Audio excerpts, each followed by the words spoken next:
Alrighty. Good evening, ladies and gentlemen, boys and girls. I am Justin Tucker. This is CJ Medeiros. Adam is out tonight, and we are the Fumblerooski podcast. How are you doing tonight, CJ? You know what? I'm fine. For those who don't know, we're all college students and, we're all at home. It's just great. First semester's over. And I think some R&R is just what the doctor ordered. What about you? Tell me about it. I'm happy this semester is over with. I'm done with finals. I'm having a home cooked meal instead of school meals for once in a while. Oh man, this feels great. All right. Uh, Now, we have a very good show for you tonight. A couple of things to talk about, especially one particular thing I've been waiting to talk about, one having to do with the Patriots, and the other Oh, having to do with well. the Buccaneers. Oh, yeah, also have Sunday's best in the fan box of always. But first, let's talk about something shocking happened. What I want to say last Sunday, as the Arizona Cardinals lost their second straight game against none other than the Detroit Lions, 30-12. Now, if you told me this game was close, like a low-scoring game, I'd be like, I could see that happening. 30-12, a blowout with Kyler Murray. I don't. CJ, please take it away. How do you see? How did this happen? Uh, I don't know. That's the long and short of it. I simply don't know. I remember I was just changing the channels. I was like kind of keeping tabs on the game, not really. Then I saw the five, and I'm like, oh, holy crap! I don't you know what now. This I think is something I want to point out. I feel that now, look, the Lions are not a good team, but I feel like they're not that bad, like in real life. On paper, they're not good, but they do have some solid pieces. They have the Aquara brothers and Trey Flowers on the D line. They have my man, Amani Awukarie, I believe it is, the defensive back, who's just racking up picks this year. Amon-Ra St. Brown, I think they drafted in the second or third round, is looking like the real deal. DeAndre Swift could be a franchise back, and Jared Goff, at best, is a game manager. Oh, But stop it! Oh, stop it! Not at best. I think no, that's no, what. no. I'm kidding. But I mean, like, but that's really all you need him to be right now, because you're out of playoff contention if you want to win games. He can manage an offense, and I still think Dan Campbell's a good coach. Because, like I said, he calls usually the right schemes. It's just they don't really have the guys for it. But I feel like this loss, as much as I love Dan Campbell for the game, I think it says more about the Cardinals than it does about the Lions. Remember how they lost to the Rams? Yeah. They lost to the Packers, and I'm like, okay, I'm starting to doubt that they can hang with the big boys. And now you lose to the Lions. Now, look, I know any given Sunday, I am aware that that's a thing. But good Lord, you lost to the Lions and it wasn't close. Why? Like, literally, I mean, you know what? Everyone's like, oh, the Bills are struggling. They're frauds. Patriots just lost. They're frauds. Ravens are hurt. They're frauds. The real fraud, ladies and gentlemen, is the Arizona Cardinals. And I don't care what their record says. I don't care that they're 10-3. I will put the fraud stamp on it. That is my stamp. I will say here and now, and if I'm wrong later, I'm wrong later. But as it sits right now, I view the Arizona Cardinals as frauds. Frauds. Yeah. Okay. You have anything else, or you want to leave it right there? Now, usually, wait, hold on. I just want to say one thing about my definition of a fraud. Usually, I would say one game does not make you a fraud. We all have those games that we should win, but we don't. It's just part of the NFL. Mm-hmm. But I'm kind of worried because it's not like it was a particularly close game. They got their behinds handed to them. And you lost to, like I said, you lost to the Rams and the Packers, which are two of the other heavyweights. It's Mm-hmm. like you can't really hang with the heavyweights and like the really little guy just beat you up. that's my definition of a fraud. I mean, if usually I would just say it's one game, but it's who they're losing to, you know? Hmm. I understand. For me, I think the Cardinals were who they thought they were. Now, obviously, I didn't think they were going to be the first seed. I always thought it was going to be the Packers, and the Packers have proven to be right. When it came to the Rams, they just flat out weren't prepared, and I think at the end of the day, it showed that the Rams were the better team on that night. I think the Packers just overall, if they played 10 out of 10 times, the Packers would win 9 out of 10 times, obviously, because when the Cardinals faced the Packers originally, they were shorthanded anyway, and their best receiver was Randall Cobb, who is at best their third string wide receiver. They didn't have Devontae Adams, and they didn't have Marquez Valdez Scantling. So if you're telling me Randall Cobb is putting up those numbers against that Cardinals defense, who were looking like phenoms in week one, and then all of a sudden can't play defense against Aaron Rodgers and them. Sure, they only gave up like I want to say 27 points, but still 27 points is still a lot considering. That's number one. Number two, they still had a chance to win the game if AJ Green just turned back for the ball. So it's not like they're like not contenders. It's just a matter of a little bumps and bruises here and there. But back to this game, when I couldn't get this game because of the region I'm now in, because I'm in Maryland, you're in, I want to say Delaware. Yeah, I am. I couldn't get the game. So while I was scrolling through after watching Tennessee and the Steelers and Dallas and the Giants, I look at halftime and I see Detroit's up. I'm like, oh, really? And I'm looking at the first half stats and I see Amon St. Brown with like 7 receptions, 79 yards, and a touchdown. I'm like, can they not stop this man? Can they just not hold their ground with him? And I like Amon St. Brown. I think he could be a good receiver, but I don't think he's the number one yet. And I'm not sure if Jared Goff's going to be the quarterback that allows him to be that number one receiver. Because I like Jared Goff. I think he's a pro quarterback. But sometimes I look at him this season and it's like, can he get it done?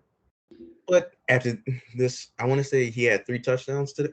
I mean, on Sunday against the Cardinals. Yeah, I Certainly think looks like so. they don't need a quarterback right now, and that's not what's supposed to happen. And I think Detroit should take this as a positive because with everything that is said about them, they do not give up. They do not throw in the towel, and they will fight for that head coach. And I respect that because we just saw what happens to a team that doesn't respect their head coach and will not fight for their head coach with the Jacksonville Jaguars. Hmm. So with that said, I completely appreciate what Dan Campbell's able to do with the organization he's at. He may not have the talented pieces around him, but at the same time, he's able to get wins when everything says they should lose this handedly. And I know, and I have a friend that's a Cardinals fan. I know he's tearing up inside because it's like it's Detroit. But I'm like, Detroit's not an easy game. Baltimore had to face them, and we barely escaped because we had to kick a 66-yard NFL record field goal and convert a 4th and 19. Those are no easy things to do. So congratulations to Detroit. I think this is your second one in 3 weeks. I'm not sure if it's a back-to-back one, but I know it's your second in 3 weeks. So congratulations and all the best to you in future endeavors. And hopefully you get a good player for your team. Hopefully Kayvon Thibodeau, but I think he's going number one if it's not Aiden Hutchinson. I think we addressed this last pod where I just think Detroit should move back. Yeah. Yeah, I mean, I don't think D line's a really pressing need. I would probably But I'm try just for a saying skill position, but that's just me. I think they're like at number two overall right now. If they're stuck at that position, sure, take one of the two best edge rushers in this Yeah, position. And there's no like clear cut quarterback. It's up in the air. So there's just be none. back and get as many assets as you can. I agree. All right. That'll do it for that topic. Coming up, we will talk about the Tampa Bay Buccaneers and their division loss to the Rams. Stay tuned and we'll be right back.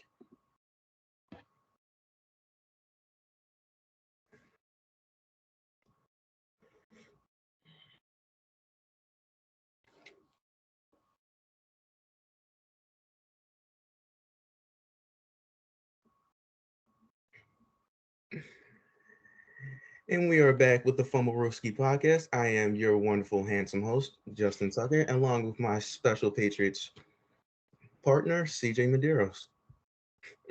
Coming up next, we will talk about the Tampa Bay Buccaneers, Tom Brady, the Tampa Bay Buccaneers, I like to call them. The Buccaneers just came off a horrifying loss to the Saints last night, 9-0. This is the first time in Tom Brady's career that he's ever been shut out. Falling to the number 3 seed and making matters worse, injuries. Fournette, hamstring is on IR. Mike Evans, hamstring week to week. And Godwin's out for the season with the torn ACL. CJ, how do you think this affects the Tampa Bay Buccaneers going forward? Well, I mean, they did just lose 9-0 to the Saints. It's not like the Saints really had an offensive explosion to lead them to victory. I mean, they were shut out. So this is strange for me because part of me wants to say that these Tampa games are an anomaly, kind of like whenever New England, like with Brady, would go down to Miami and usually lose for some reason. But I've never seen Brady get affected by an opponent like this. I never have. Like, Mhm. I mean, he's been in Tampa for 2 years and now he's 0-4 against the Saints. He's never lost 4 straight times to the same team. That hasn't happened before. And I suppose you could cite the lack of weapons, but huh. But of course, this brings in the whole conversation of, was Brady only as good as he is because of the weapons he had around him? Is that why he won the Super Bowl? The long answer is yes, but that's neither here nor there. But I don't know what to make of this, but I do think that if Evans can't stay healthy and their number one guy is Antonio Brown and like Tyler Johnson, I think his name is, Mhm. and maybe have to lean on Gronk, but I feel like they could be in some trouble, especially with playoff Lenny out, you know? I mean, you're relying on Ronald Jones, who hasn't seen any action this season, like at all. He's mostly been a healthy scratch for these games. So, well, because it's Tom Brady, he's probably going to pull some miracle out of his butt, and we're all going to be probably looking at another Tampa Bay Super Bowl. Hopefully Mhm. not, but yeah, there's that. Also, I would like to talk. I would like to touch on the Antonio Brown situation. Remember Yeah. what Bruce Arians said about it? He's keeping Brown on a short leash. One strike, he's out. Yeah. Well, Brown had his strike and he's still there. You know what that means? All I'm going to say is that means Brady wears the pants in that relationship. I mean, I think it's something we all knew, but Bruce Arians, I genuinely believe answers to Tom Brady because I knew Arians never wanted Brown, but Brady wanted Brown, so they got Brown. Mhm. That's all. Just a little, just my 2 cents, just something extra I'd like to throw in. Mhm. That Bruce Arians doesn't wear the pants. It's Tom Brady. Tom Brady wears the pants in that relationship. Okay, I'm not going to bite on that, but I see your argument for it. I don't think he has no choice now considering the injuries, but mm. Okay, to start it all off, in the short term, no, this is not a problem. I think for the next 3 weeks, I think they're basically biased because they face the Panthers twice and they face the Jets. If you're telling me you're going to struggle against these 3 teams when you still have Gronkowski and Ronald Jones, who isn't a bust, and that somewhat healthy O line, then I'm sorry, they're in a world of trouble heading into the playoff. And as far as last Sunday night's game, they've always had a problem. Tom Brady always has a problem with the Saints for some reason. Whenever he goes up against the Saints, since he's been with the Buccaneers, he's played terrible. A pick, and I'm pretty sure in every single game, 1 or 2 picks in every single game. Yeah, I believe that. And since this is his first time he's been shut out, uh, I don't I don't know what to say. I see him on the sideline throwing his tablet on the ground, getting upset, shouting at opposing teams' coaches. I'm like, Brady, come on, calm down. It's fine, but you cannot do that because if it was somebody else, they would get flagged for it or worse, ejected out of the game. Yeah. So I'm like, all right. For the short term, it's not a problem because they faced the Panthers twice and the Jets twice. So I'm thinking that's 3 straight wins, regardless of the injuries, because it's not like they lost Mike Evans. It's week to week, so I think they should take this time to let him rest. But in the playoffs, it's going to be a problem. is going to be a major problem if you don't have Mike Evans or Leonard Fournette to play against someone like the Packers or even the Cardinals, despite them being 10-4 right now. I believe that Tom Brady needs to have those two weapons in particular to at least have a fighting chance in the playoffs. Because I don't think Aaron Rodgers loses twice to Brady if it's at Lambeau Field, Mm. unless Brady has the weapons he has. I just don't see it. I think Aaron Rodgers is on a mission to make sure they make it to the Super Bowl this year because he feels like it might be his last year in Green Bay. So he wants to leave with a Super Bowl. And so looking in the playoffs, I'm like, they might beat Dallas because Dallas is Dallas. They always screw themselves over. But outside of that, I don't see them beating Green Bay or the Cardinals right now. And that's kind of how I feel at this moment in time.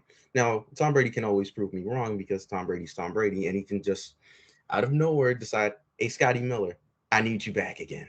It's time for you to burn Kevin King like burnt toast again. He can always do that.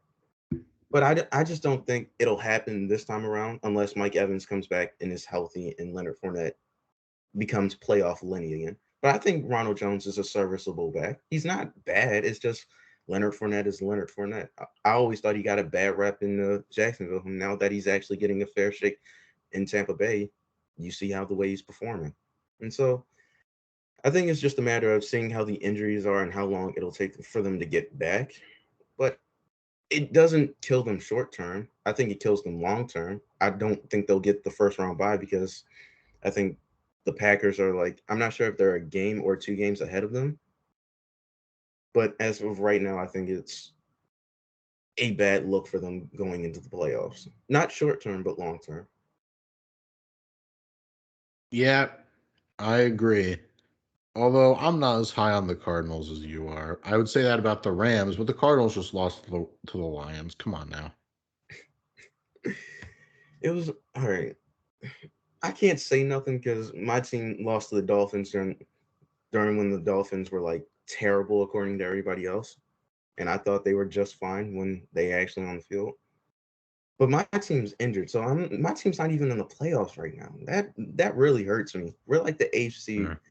and so if we have a chance again, we have to beat Cincinnati. But after the recent COVID things, we lost a couple more players, and that's the last thing I needed right now. So give me strength. Yes, but did you lose Tyler Huntley? No, I didn't. See that legend, absolute legend. I love Tyler, and I'm not even joking. I actually like Tyler Huntley. I Mhm. think, yeah, And yet, for some reason, Mike Glennon's in New York. Funny how that works out. yeah. All right, that's all we got for this topic. Coming up next, we got, oh, here we go. We got the Patriots coming up next. Stay tuned and we'll be right back.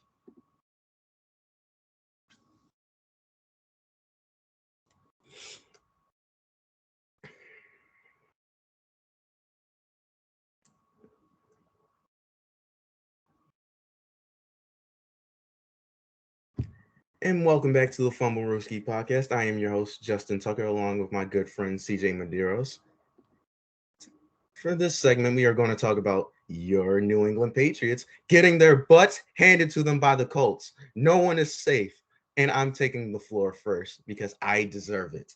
I've been getting so much scrap from Patriots fans talking from not our Adam, another friend at school named Adam and Aaron talking about how does it sound from we can't hear you from the first seed and we're in the fourth seed or third or fourth seed. And so when they lost, I was like, guess we're next door neighbors right now, even though we're not even next door neighbors. We're not even in the same country anymore because my team's out of the playoffs. And so it was nice when I saw that Jonathan Taylor touchdown run for 63 yards. I was like, whew, there he goes. And then I look back over the game. Mac Jones in the first half didn't look too good, did he? He didn't look like that franchise quarterback.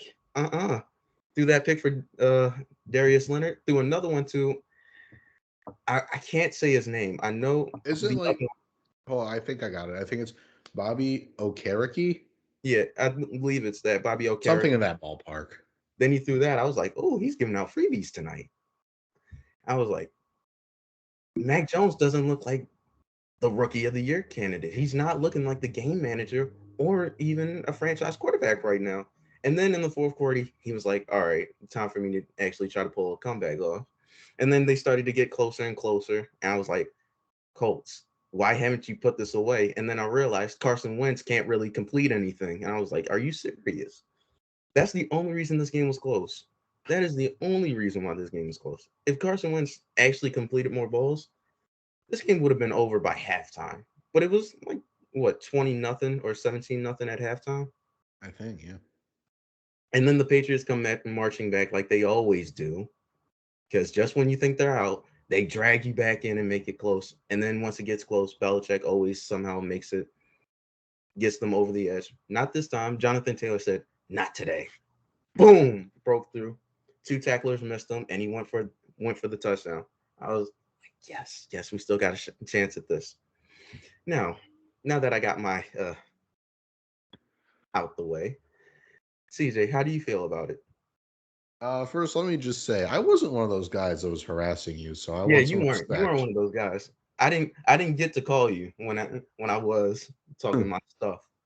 Yeah. Well, this, as a Pats fan, was a frustrating game. And I'll give all credit to Jonathan Taylor. Dude is a monster. And I said this last week. I think he deserves some MVP love. Mm-hmm. But as someone who sat down and watched the game start to finish, oh, and I hate saying this. I hate saying this. Yeah. The Patriots beat themselves. Indy, I believe, had 2 or 3 penalties the entire game. New England had like 9 or 10 Mm-hmm. because that's how Carl Sheffer's crew rolls. Actually, look at the numbers. One team is like this many penalties, the other has like this many. Seriously, though, I hate you, Carl Sheffers. But no, but all that aside, they were on the goal line. They could have potentially made it. I don't remember what was it? I don't know. They could have made it closer. And then Mike Onwenu has a false start, and we're backed up, and we can't punch it in. And Bill decides to go for the field goal instead. Mm-hmm. What's his name? The safety. Kyle Duggar gets himself thrown out of the game because after Pittman shoved him, Duggar freaked out and took him down. Which, to be fair, I would do that too. And I admire that you're not going to roll over and die and that you still have heart. But Pittman just shoved you. You don't like tackle him. Mm-hmm. Also, I will say I am a little bit disappointed that Indy at the end of the game took 2 headshots on Nelson Aguilar and N'Keal Harry. Mm-hmm. That's just, I mean, you have to admit, even if you're an Indy fan, that's not okay. And the fact they got away with it's not okay. But even if we got those penalties, I don't think it would have changed anything. I really don't. So Mac, I mean, we saw good and bad. I mean, how do I put this? He had a really bad first half, but he came on strong, like from like the second part of the third quarter onward. Mm-hmm. But Justin, you did bring up a point that I very much agree with. The only reason the Colts didn't run away was because Carson Wentz. Mm-hmm. Not his best. And also, Carson Wentz didn't even have like a really good game. Mm-mm. And look, we know the offense goes through Jonathan Taylor.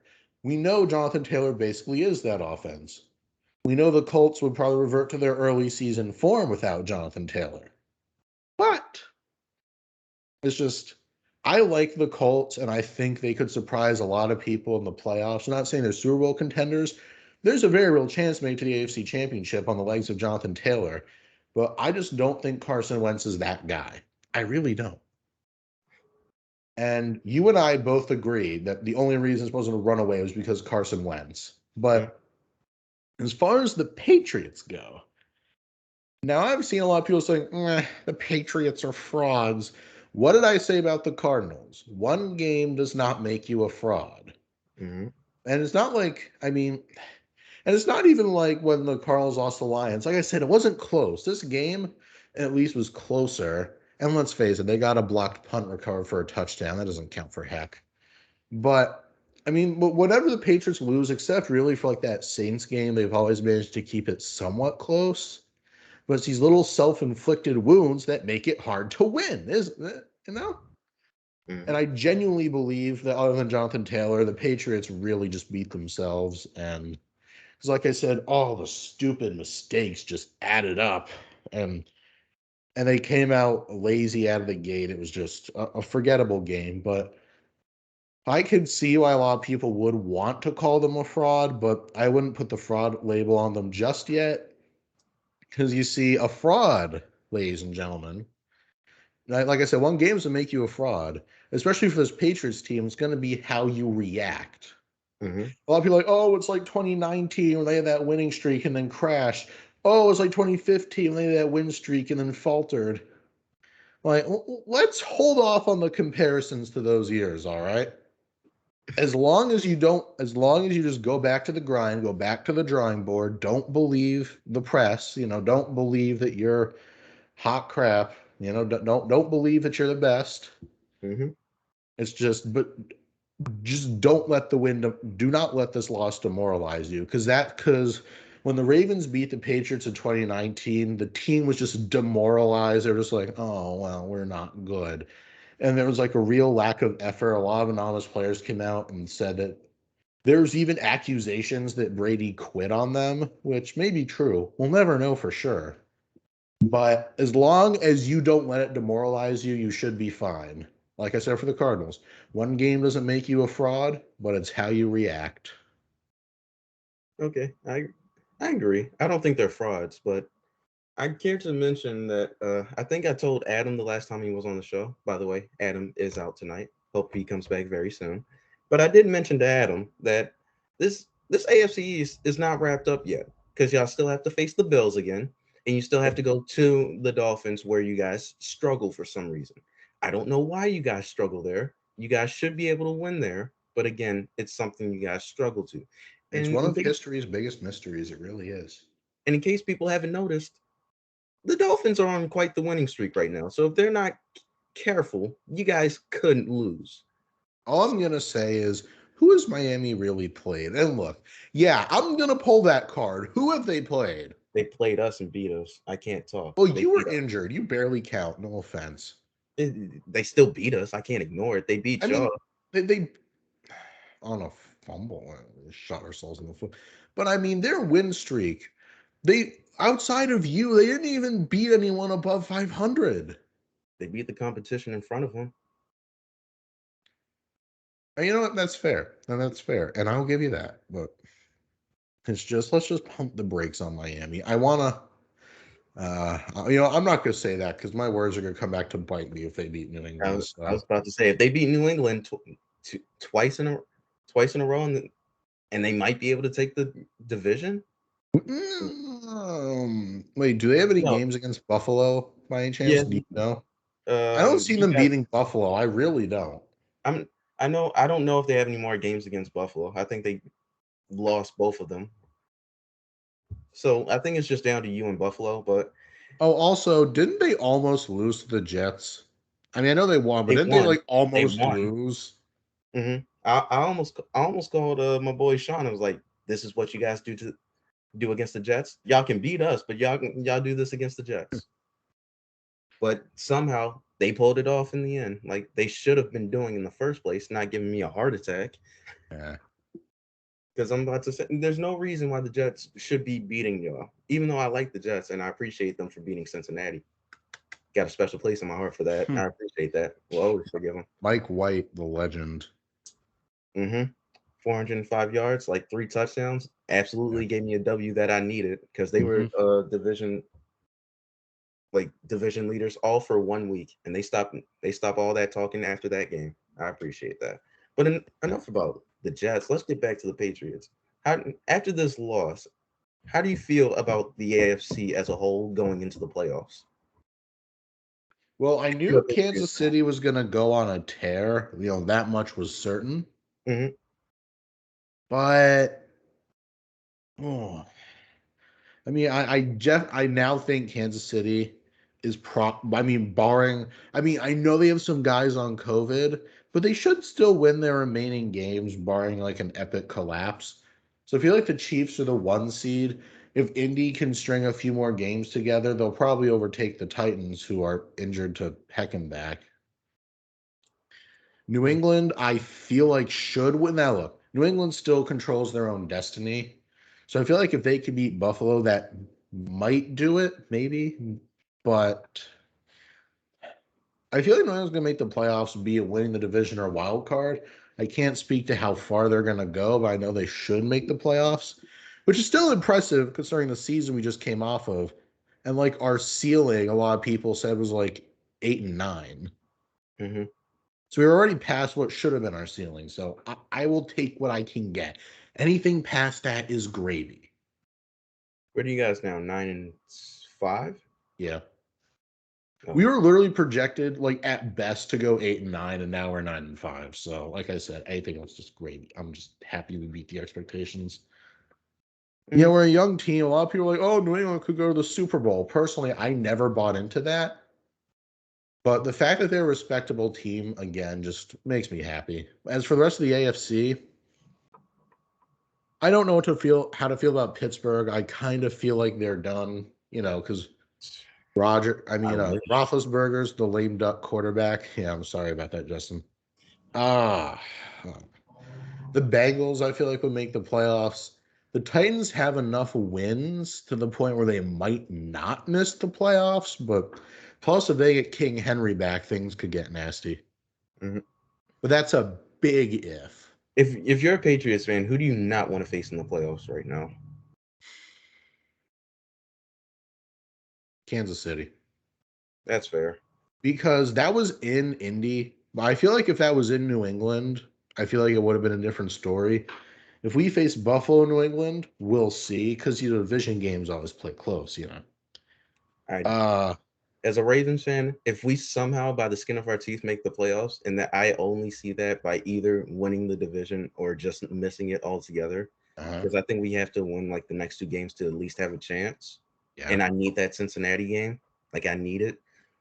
The only I don't want to face anybody, but especially I don't want to face either Kansas City or the Colts right now.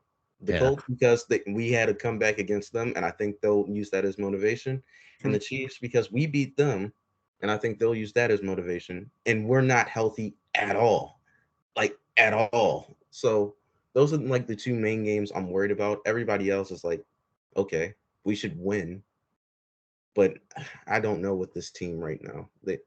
I'm always in a heart attack game right now because we do well in the first half, struggle in the third quarter, somehow come alive late in the fourth, and when it's time to show up, either we do or we don't, and that is concerning. But I don't Yeah, think I hear you. I don't think this loss is the end for the Patriots. I think they'll be fine, but these next 2 weeks or coming down to the season finale, I think this will show where you guys will be going forward heading into the playoffs. Yep. Yeah. Couldn't have said it better myself. All right. Coming up next is the best game of the week. Green Bay versus the Ravens. This one is going to hurt. Stay tuned and we'll be right back.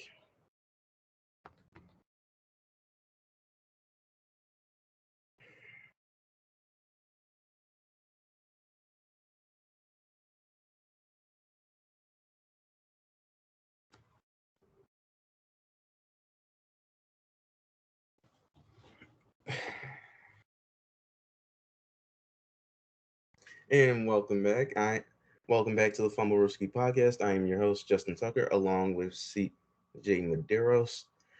Coming up next, we are going to talk Sunday's best game, which was, I think by far, Green Bay versus the Ravens. Tyler Huntley put on a performance for a lifetime and may have gotten some looks from actual NFL teams because of that performance now. Aaron Rodgers showed you guys that when he's on, he's the best. Devontae Adams had to be double teamed the whole game because the Ravens secondary was absolutely horrendous. We all knew that. And in the final 2 minutes of the game, the Ravens had a chance to not only tie the game up, but actually go ahead. We went for the 2-point conversion and we failed. So, CJ, how did you feel about the game? Well, there's a lesson to be learned, Justin.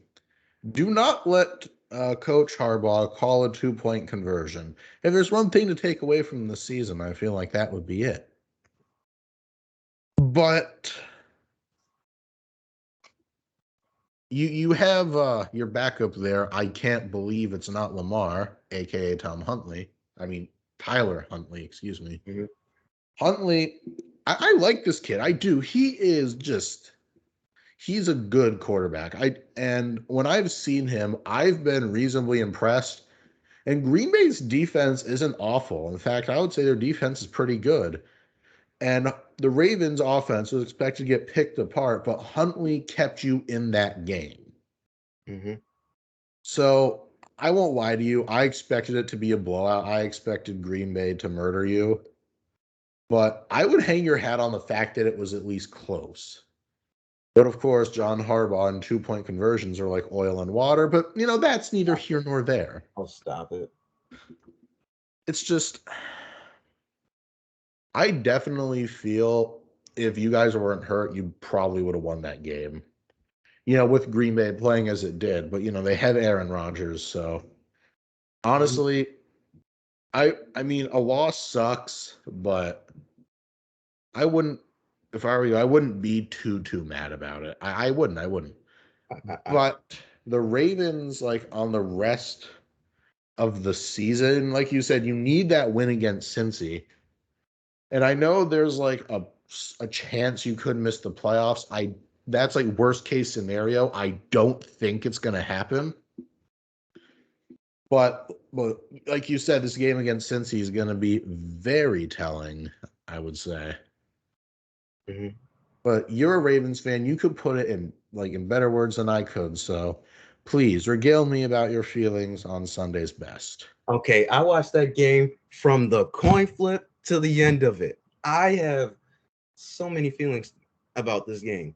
Number one, as far as the 2-point conversion is talking about, we will always go for that because in our situation, what do you want us to do? Play for overtime and lose? Because in case you haven't noticed, our secondary literally does not exist. It we lost Marlon Humphrey. We lost during the game. We lost Tavon Young. We cannot keep doing this to ourselves. We I as much as I want to go into overtime, I do not trust my defense enough to survive against Aaron Rodgers and give him another chance to put points up on the board.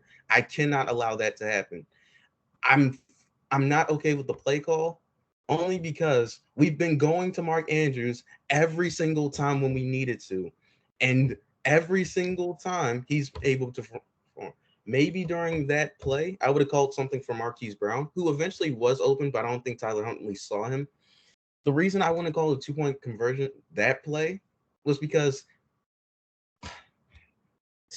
Darnell Savage was literally going to where Mark Andrews was because we all knew, everybody in the stadium and everybody watching home knew we were going to Mark Andrews because they couldn't stop him.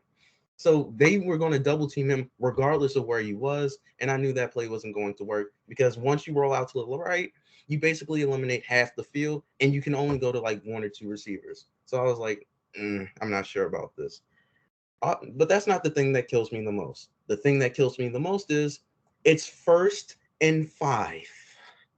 We have 4 opportunities to get 5 yards. Now, I don't know about you, but the Ravens are known to be able to earn money in these situations. Yeah, Not, that's accurate. not, not on Sunday, not Sunday afternoon. No, 1st and 5, and we turn the ball over on downs, and we have 5 yards to go. I cannot believe the play calling. I can't believe how we can't get 5 yards. I would rather just Tyler Huntley run for it if he would have gotten the 5 yards instead of just throwing the ball behind the line and getting tackled and getting an incomplete pass and a turnover on downs. I understand the first play, no yards. Second play, I want to say screen or no, I think it was give the ball to Devontae and then he bounced it out in no game. And so it's 4th down. Just I want to say run for it, but at the same time, I'm like Greg Roman play calling scares me. Even though I think he did okay. Yes, Sunday. Forgive me. I think he did okay on Sunday. But watching that game, I was like, how is this not a? How are we doing this to ourselves? Because in the third quarter, we only scored 3 points, and then halfway through the fourth quarter, we barely scored anything. And then somehow, some way, down late in the fourth quarter, we scored 2 touchdowns. I don't know how we keep doing this, but we keep doing this. And then somehow we are able to stop Aaron Rodgers on third down, get him off the field, get our team back on the field, score. And then the reason I'm fine with it is because he asked Tyler Huntley, "Do you want to go for it?" And Tyler Huntley was like, "Yes," which I like because it shows the coach that he has confidence in his players, and the players have the confidence to be like, no matter the circumstances, we can go and get this, which is good team building and good confidence for the players. I am I'm not as pissed off as everybody else who it is pissed off about it. I'm like, sure, Justin Tucker would have made it and forced it into overtime, but I'm like, let's win this now. We don't have enough players to make this work. We're losing players left and right. What if we went into overtime and we lost another player? It's not worth it. Get the win now, and so we don't have to worry about this. I think if we would have gotten the 2 point conversion, we would have won. But it doesn't matter because the past 3 weeks we've lost by two points or 1 point. It's been that close, and it kills me every single time. It it's ridiculous. In the first opening drive, we're moving the ball down the field, and I'm like, just take the points. And John Harbaugh is like, we can't take that chance against the Packers because they believe every time they're on offense they're going to score. So they're like, let's just go for the touchdown. Tyler Huntley tries to bounce it out, gets nothing for it in the turnover on down. So I'm like, okay, that's how it's going to be. And then Aaron Rodgers and company eventually turned it on and scored 28 points back to back to back to back like it's nothing. Hold them to a field goal because whatchamacallit, I want to say Alan Lazard dropped a touchdown pass that he should have caught, but thankfully dropped. And they got gifted a touchdown pass because that was not pass interference. That was not pass interference. And I will go, that was ridiculous how they could call that. Overall, I'm pissed off about the game, but I'll have to live with it because at the same time, we still have a chance to make the playoffs. We just have to beat the Bengals, which I know we're capable of doing. But if we keep on having injuries and keep losing people to COVID, we won't have a chance to even compete. God, God bless the Ravens. I, I have all the confidence in the world in John Harbaugh, but not in our health. That is the only thing holding us back. Because every game outside of the first game against the Bengals, we should have won. In my heart, we should have won. Yeah, I get it. So one thing I want to ask you is I have heard from a few Ravens fans they want offensive coordinator Greg Roman fired. Are you on this train or I want him. I want him gone. I want him gone. But I'm willing to concede Sunday afternoon's game plan against the Packers, I liked, even though there were some times where I saw a receiver standing in the same place again, and I was like, "What the hell, Greg Roman? I thought we already solved this problem, but you still keep doing that. Fix it." But silly me, he'll never fix that. So I do want him gone because I think it's just at the point in time. I think Lamar just needs a new OC just to get like a new look. But I'm always appreciative of what he's done for us. Like he gave us like the number one offensive rushing attack for like 3 straight years before this season when J.K. Dobbins and Gus Edwards went down. So I'm appreciative, but yeah, I think I needed him gone like yesterday just so this passing game can evolve and free Mark Andrews and free Hollywood Brown because even though they Mark Andrews is 1,000 yard receiver now, he should have been 1,000 yard receiver by now, and Marquise Hollywood Brown too. I think he'll eventually get it this year, but he should have been 1,000 yard receiver. So yeah, I want him gone. yeah, yeah, I figured most Ravens fans that I know do. Come to Hmm. think of it, I don't know a single Ravens fan that I know who actually wants him. So do I with that want him. information what you will. If you need someone to establish a rushing attack to lead the to help give you like a top 10 rushing attack, Greg Roman's your guy. If you're asking him to develop a passing game, don't ask him. Do not ask him. He won't help you in that department. Even though there have been times where he does seem like he's willing to change his offensive scheme to help with the passing game, I still see I still see times where I have Mark Andrews and Hollywood Brown in the same spot, and it makes no sense to me. And I think it was Sunday afternoon. I think it was Rashad Bateman in Hollywood in the same spot. I'm like, why do you keep doing this to me, Greg? You were calling a good game, but I still see instances where you screw me over. I'm like, enough of this already.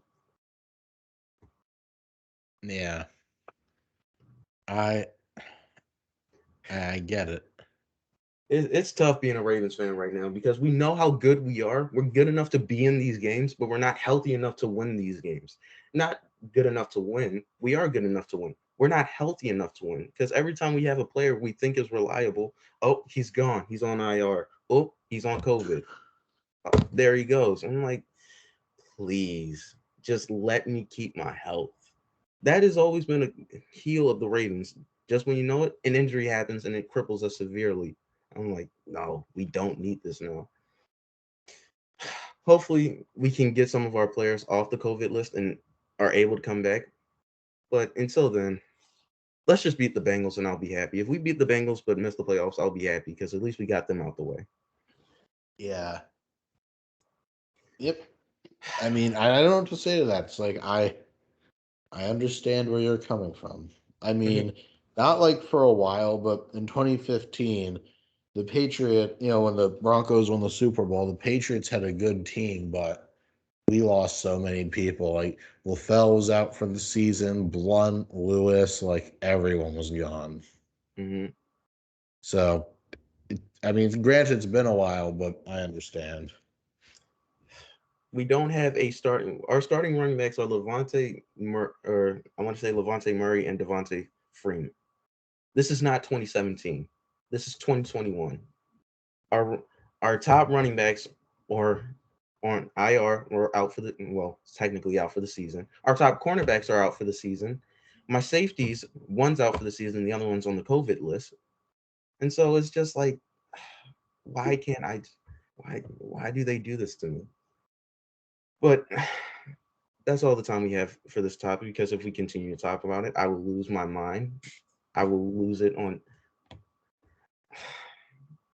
I will lose my mind. Anyway, coming up next is the Fumblerooski fan box. So stay tuned and we'll be right back.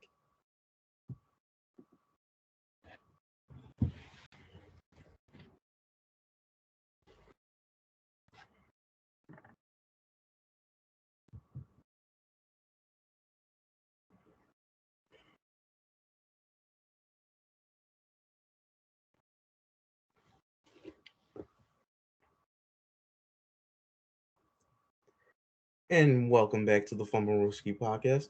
I am Justin Tucker along with my good friend CJ Medeiros. Coming up next is the Fumblerooski fan box. We post questions every Monday and you can respond with your hot takes, questions, and more, and we will discuss them and give you a shout out on our podcast. Question of the week: how do you feel about the Colts this year?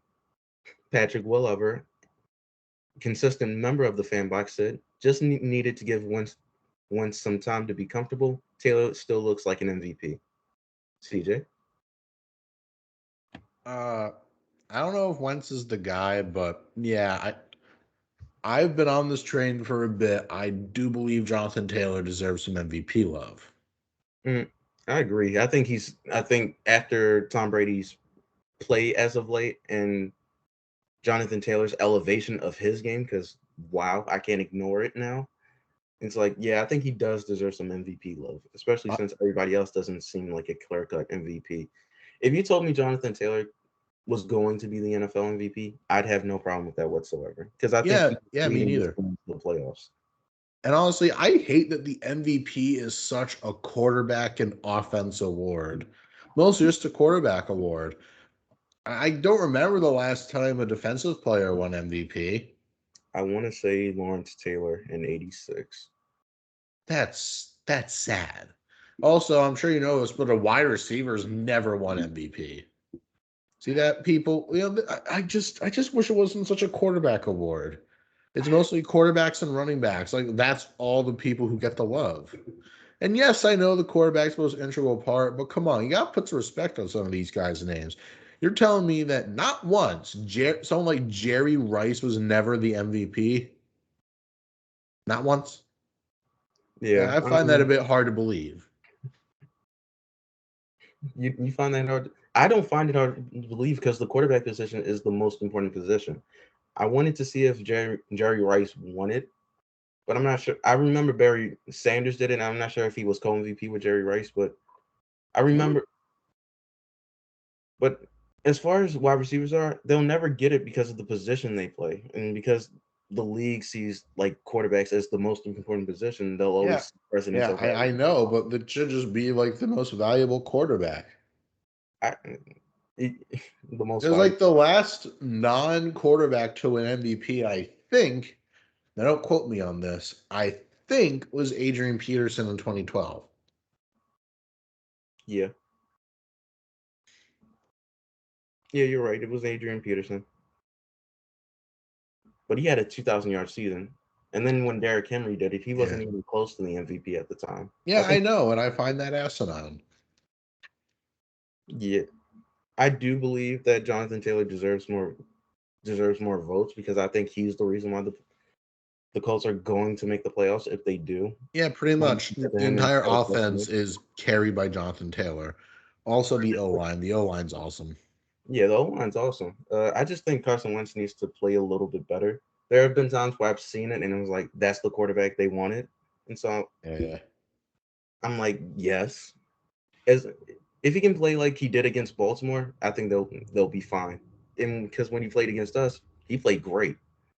If he can Also, keep up that play, he'll be. yeah, you are correct.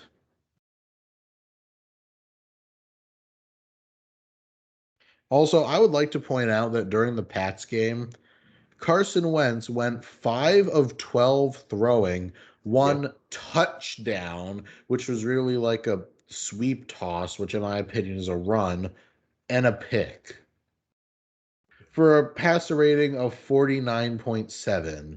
because he only threw for like 57 yards. See that's a Jonathan Taylor led offense. Carson Wentz is like the supporting cast member to the Jonathan Taylor show. I agree. So we I gotta agree. I think Jonathan Taylor leads the offense, and Carson Wentz just makes sure he can manage as a game manager, but I think he can be much Mhm. more. I think that's the way the team has to be right now, just for him to be the game manager and not try to do too much. But other than that, I think the Colts have. I think Jonathan Taylor looks like a stud. Yep. Nick Norman said, "Strong run game and a good D line. A playoff team. No one wants to face. No one wants to face this team. I agree. No one wants Yep. to face this Well, team. They're 100%. a tough out." 100%. Because they're not really lacking anywhere. They have a good to great O line. They have a okay quarterback who could be great at times. They have a great running back. They have a solid D line. They have a great linebacking core with uh, Darius Leonard and Bobby. I can't. Okereke, and even Okay. guys like EJ Yeah. Speed are pretty good. And then they got Kenny Moore in the secondary. So they're not lacking anywhere. So Yeah. it's like the only place I would consider them lacking is the kicking spot. Outside of that, they're fine. Yeah, that's fair. CJ says JT deserves MVP love and the defense is great, but I don't know about Wentz. CJ, would you care to elaborate? You know my opinions on Carson Wentz. I feel that if Indy had a not Carson Wentz quarterback, even Oh if my! they had like a Kyler Murray or heck, Kyler Murray's like a top 10 quarterback. yeah, even if they had like Kyler Murray or someone who's not Wentz, I feel like they'd be a Super Oh Bowl my! contender. You're But the being only fair. reason I think that they're not a Super Bowl contender is because of Carson Wentz. I do not think Carson Wentz can do what he did against New England and continue to like win. Because what do you do if you face a team who's like the an elite run stuffing defense? What if by some horrible twist of fate, um, what's it? Well, Jonathan Taylor might turn into Derrick Henry against the Ravens. Nope. Remember that? Remember the Ravens actually stuffed Derrick Henry? We said it couldn't be done, but it could be done. It happened. And God forbid something like that befalls Jonathan Taylor. But if you want Wentz to win you a game in the playoffs, if you have to rely on Wentz's arm, you're all kinds of screwed.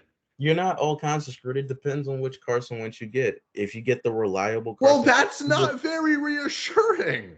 It It's depends. like, oh, Lord, please, may I have the decent Carson Wentz and not the Jameis Winston Carson Wentz. The problem with Carson Wentz is he tries to do too much. If you leave him up to his own devices and it's up to him, he'll try to do too much, and that's what will cost him games, and turnovers will happen after that. If he's allowed, if they feel like they're in control of the game and you allow Carson to dictate the game, he's fine. But if he feels like the game is starting to get out of control and he tries to do too much to try to keep up with the score, that's when Carson Wentz gets into troubles with himself. So if the game is close and he's allowed to dictate the score, I think he's a fine quarterback. I think he's just fine. And I think you need time in order for him to become that Pro Bowl caliber quarterback that you guys traded, that the Colts traded for. That's Yeah. it. He still has potential. I'm just not high on him as it sits now. You compared him to to Kyler Murray, who's a top 10 quarterback. That's not really fair. Now, I'm saying if they had someone like Kyler Murray, Yeah, a or top 10 quarterback. yeah, literally if they had a top 10 quarterback, Super Bowl contender. I think I think they're a Super Bowl contender because the way the AFC is this year. That's fair. Well, do you think they're going to go and beat a fully healthy Tampa or Green Bay or LA? The answer to that is a Yes. resounding no. You know what? Well, this is taking forever. Let's just agree to disagree on this. Based upon what they showed against Tampa, yes. And Tampa still won. Yeah. I'm saying it. I can see that happening. All right. Brian Mucker, who again is out tonight, along with Adam White, says if they didn't have Jonathan Taylor, they wouldn't be a playoff contending team. That's fair, but they do have them. So it really doesn't matter, does it? Yeah. Yeah. I mean, he makes a good point, but they still have JT, so.